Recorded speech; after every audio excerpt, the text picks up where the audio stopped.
आपल्यावर राज्याचे आरोग्यमंत्री प्रकाश आंबेडकर सर आहेत। सर तुम्ही पाहणी केली, काय नक्की पाहायला मिळतंय? हा संसर्गजन्य आहे की दूषित पाण्यामधून होतो? हा आजार संसर्गजन्य नाही। जीबीएस सिंड्रोम हा आजार यापूर्वी सुद्धा आपल्या अनेक ठिकाणी अनेक पेशंट्सना झालेला असतो आणि जरी झाला तरी पेशंट बरा होतो। दुर्दैवाने या ठिकाणी पेशंटची संख्या वाढली त्यामुळे याची चर्चा झाली। अदरवाईज अनेक ठिकाणी पेशंट्सला या आजाराची लागण होते आणि पेशंट दुरुस्ती होतो। माझी आपल्याला विनंती इतकीच आहे की याबद्दलची योग्य माहिती तुम्ही आणि मी सगळ्या पुणेकरांना आणि विशेषतः सर्वच नागरिकांना देणं गरजेचं आहे। प्रतिकारशक्ती कमी झाल्यानंतर होणारा हा आजार आहे। साहजिकच ते पाण्याच्या प्रदूषणातून असेल अथवा अन्य प्रदूषणातून सुद्धा जी प्रतिकारशक्ती एखाद्या पेशंट्सची कमी होते त्यामुळे याची लागण होते। त्याबद्दल योग्य त्या उपाययोजना करण्याबद्दल पुणे महानगरपालिका आणि आरोग्य विभाग महाराष्ट्र शासन याबद्दल योग्य त्या पद्धतीचा समन्वय राखून काम करते।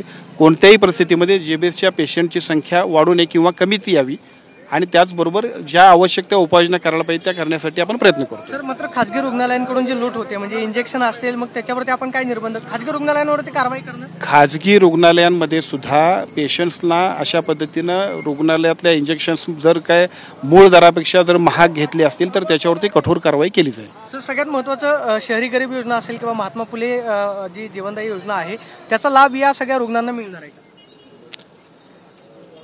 या दोन्ही योजनांचा लाभ मिळतोय। महात्मा फुले आरोग्यदायी योजना यापूर्वीच सगळ्या लोकांना आपण देतोय आणि आता काल सुद्धा पुणे महानगरपालिकेने सुद्धा जी घोषणा केली त्याचाही लाभ आपल्याला अतिशय चांगल्या पद्धतीने होणार आहे। शेवटचा प्रश्न, अंजली दमानी यांचा तुम्हाला फोन आलेला होता का? या सगळ्या प्रकरणाची चौकशी आरोग्यमंत्री म्हणून तुम्ही करणार आहात?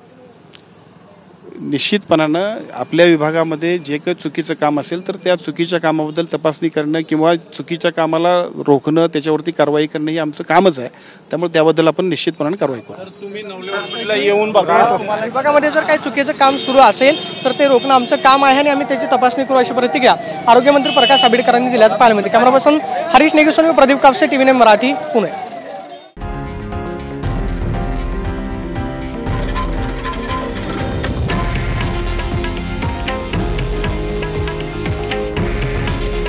हे आहे देशातील नंबर 1 न्यूज नेटवर्क आणि आपण पाहत आहात TV9 मराठी।